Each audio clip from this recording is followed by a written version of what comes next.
It was only recently when doctors learned the true nature of the disease and its genetics.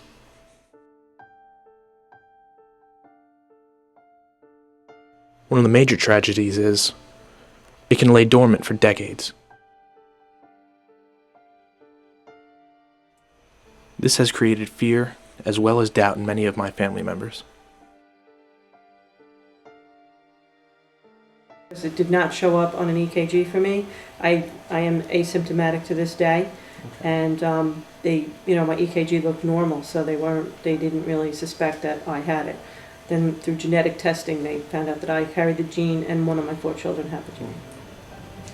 I remember when I found out, I was kind of surprised because I had never had any symptoms before, and I kind of just expected it to be negative and be done with it. And when I found out it was positive, everything kind of went in a different direction. It was kind of a weird feeling. The problem with my family is we are stubborn German-Irish. I ran into opposition from my mother as far as explaining what longqt was. She basically took it that I had a problem. She was willing to work with me, and she was concerned for me, as a mother would be.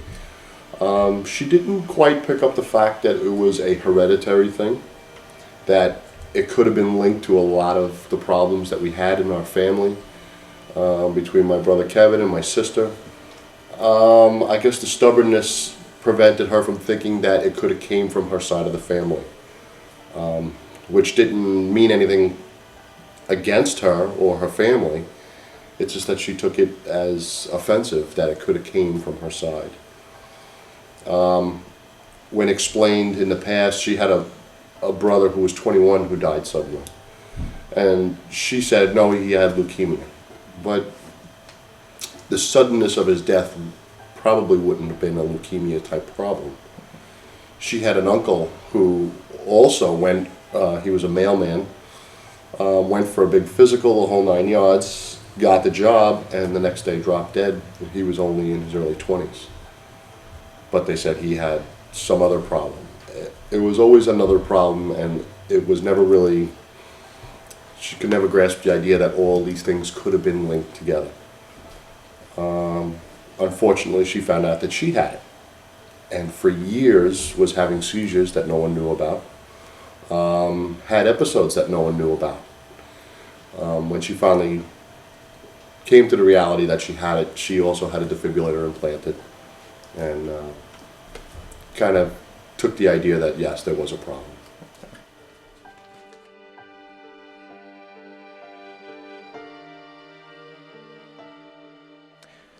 As the disease is only recently discovered in the medical field, there is no cure and few treatments.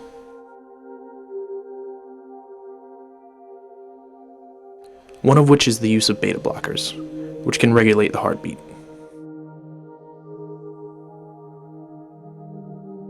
The other is an implantable defibrillator. It wasn't immediate after finding out. Initially, the doctor explained different scenarios of things that I could do. One was the defibrillator. 2, I should definitely go on the beta blockers, the medication. He almost seemed kind of wishy-washy about what I should do, whether I should get it or I shouldn't get it. And I wound up changing doctors, and as soon as I changed doctors, the first thing he said was, you need a defibrillator, get this thing put in. It's a safety net. Get it and be safe. I had the defibrillator put in November 4th, it's almost a year, November 4th of 2005. So I had the testing was done, I guess, about August of 2005. I didn't get the results till late October. And then, right away I went and had the defibrillator put in as a precautionary measure. Okay. Well, when I got my defibrillator, it was the first time I'd ever been in the hospital for more than a couple hours. And Can you describe what the surgery was like? yeah, well, first of all, they told me to come in earlier than what I originally had scheduled, and then I ended up sitting there for 4 hours in the waiting room with no food, and I was starving, and I was really anxious just to get it done with. And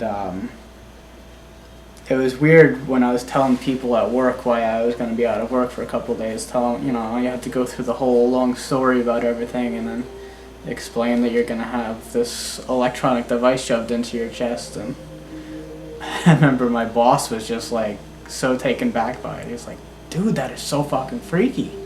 I'm sorry, I don't know if I was supposed to curse. It's okay. He's like, that is so freaky. And then after I had it, he's like poking at me. This is a county legislator who's running for Congress now. And the first time he saw me, he's like, where is it? Is it right here? And I was still pretty swollen at the time, so.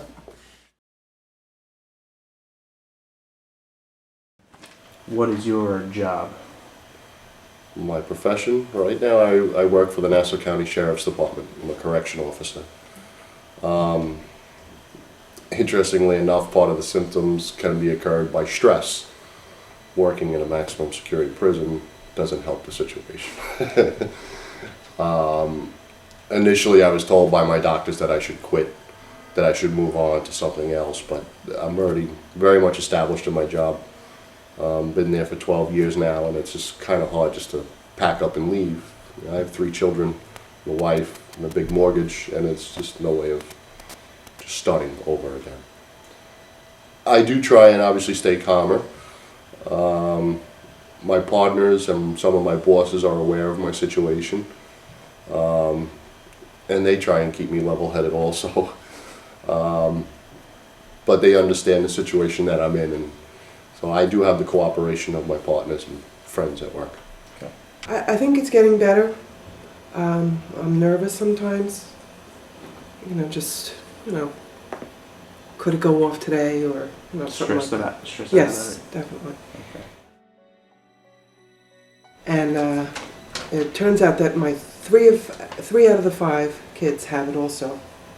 And my daughter Maureen got a defibrillator also. So that was very nerve-wracking to say. Okay. And I have my 16-year-old son is autistic and also needs one. And I'm kind of putting it off because he doesn't understand. And that's very stressful. What was your reaction to discovering your daughter had it? Oh, I was heartbroken. You just want your kids to be perfect.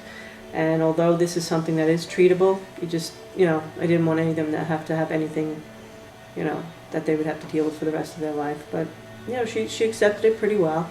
Her brothers were there for her and they were very supportive. We actually found out on her birthday, so we didn't tell her till the day after. Oh, wow. And, she's taken it pretty well. She, at first was scared, but, we're very honest with her and we talk about it. And she knows that, she's being treated for it, so she feels that she's safe and, lives a pretty normal life. Okay. I have 3 children. My middle guy is Robert. He is 7 years old, and we found out that he had it. It's a struggle with him because he's a kid. He likes to play, he likes to run around and do everything that kids do, and we have to try and hold him back a little bit. His gym teachers are aware of his condition. Luckily, his gym teacher knows of people who have it and is well aware of the situation, so he keeps an eye on him and holds him back from doing anything radical or wrestling around or anything like that. But he's a kid, he does it anyway, so it's hard. Something I've thought about, because I'm getting married next year, and I've thought about what might happen if, I think I'd feel pretty guilty if I had a kid and had to go through this.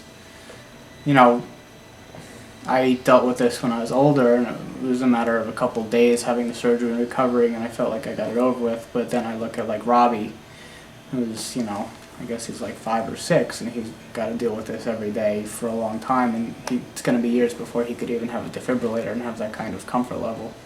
So yeah, it makes me kind of worried.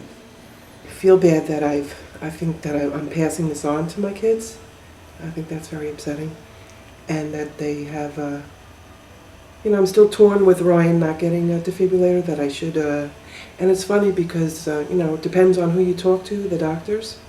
My pediatrician says, oh, you have time to, you can wait. And then when you talk to other people, they said, it only takes one time, and then, because he is symptom-free, thank God, but then it doesn't, when you hear that, then you're like, so I don't think everyone knows exactly.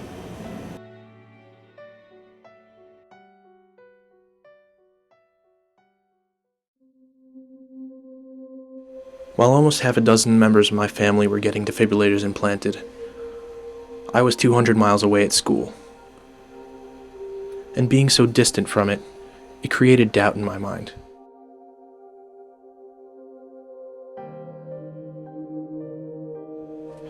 Being so far away from my family at this time, I did not realize the seriousness of the disease.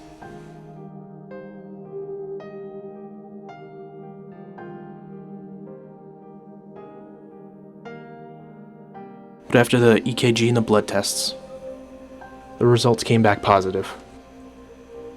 And eventually I was convinced that I too needed treatment.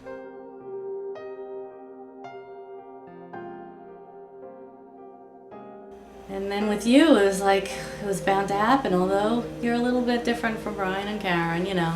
Your coloring and little things are different, so I was surprised, but I was just expected it's gonna be positive too, just because the other two were.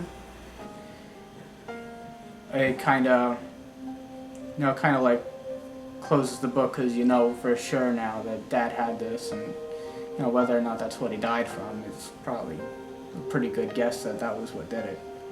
And you know, it's a little bit of closure in the sense that you know what happened.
Our scars will be a permanent reminder to all those we've lost in the past.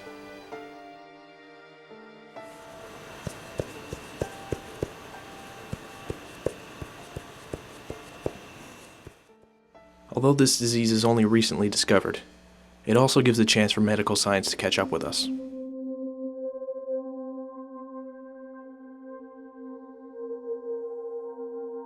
I just spoke to my brother yesterday, and he was speaking to a doctor, a specialist at Columbia Presbyterian.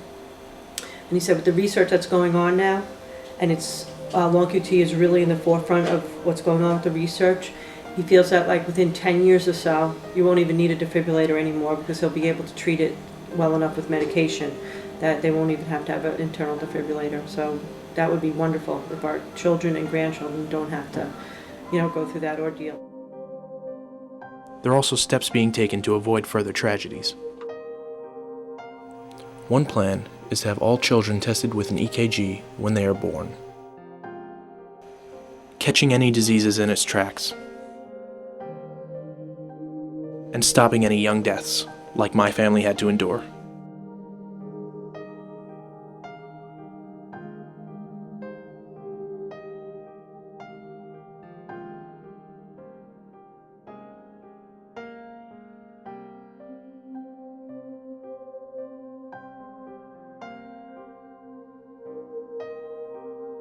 My family's tragic story although unusual, is not terribly uncommon. Every day, more and more people are getting diagnosed with longqt syndrome. And many still suffer from the same symptoms and go undiagnosed.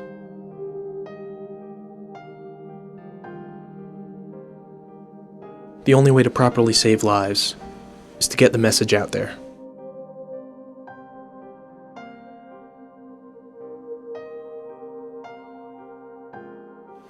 You know, it's really terrible that I guess there's just so many people in our family that have been affected by it and, you know, who lost their lives because of it. At the same time, there's so many more that, you know, probably this could have gone on for a dozen more people if we never knew about it. And now that so many of us know about it and everybody's being diagnosed, we have that chance to do something about it. But at the same time, it kind of makes me sad to know that there's still people in our family who can actually deny, they're in total denial about this whole thing. You know, they just say like, oh, I don't have it, I'm not even going to get tested. And I guess you could say I made my point. I told everybody if they didn't go forward with it, shame on them. I tried my best with that. But my cousin Mike has two small children, Mike and Melissa. And his daughter Melissa was having problems. She was having seizures a lot. She even fell down, I believe she fell down a flight of stairs one day because of passing out. And it was a whole big thing with her. And I had recently told them about the QT, that they should get checked out. I don't think he completely understood the situation. His daughter was in the hospital and they were running all these tests and they had no idea why she kept having these seizures, and she was getting pretty bad off where she was having them a lot, from what I understand. And his wife remembered me saying QT, and she mentioned to the doctor, a cousin has QT, does that make sense? The doctor stopped everything, went right to this cardiogram, found out she had the QT, put her on medication, and everything stopped. The nice thing, and that made me feel better, was my cousin told me that I could do anything in the world, horrific, terrible, I will always be the guy who saved his daughter. And that meant a lot to me. That meant that I know that I made an effect on somebody. And obviously if you can protect someone's child, it's great. When it's your cousin, if it's your own child. So my cousin saying that to me meant a lot. Meant a lot to me.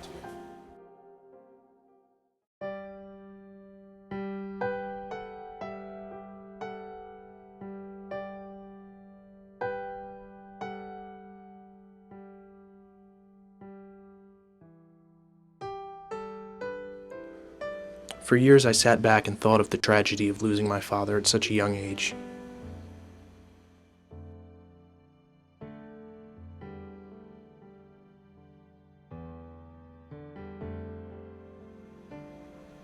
Now my family and I can look back and know that these family members did not die in vain.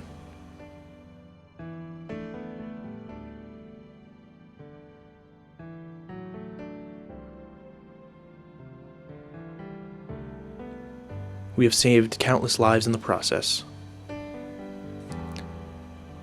and I hope many more lives to come.